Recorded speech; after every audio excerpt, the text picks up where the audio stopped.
We've been actively working with our transport operators and have put together comprehensive guidance for them and also for parents and pupils and carers so that they're aware of what to expect when they come onto our school transport services.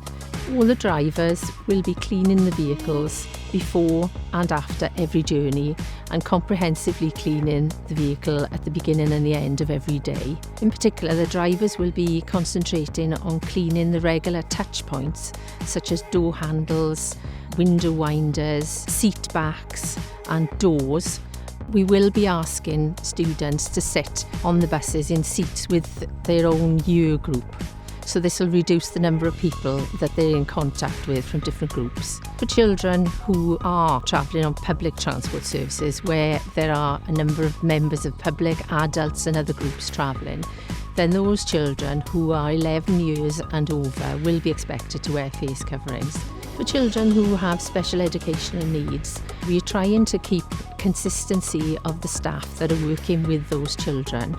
All the staff will wear face coverings, and because they often have to interact with children more closely, for instance helping them get in and out of vehicles or pushing wheelchairs, then those staff will be wearing additional PPE such as gloves and aprons in those circumstances.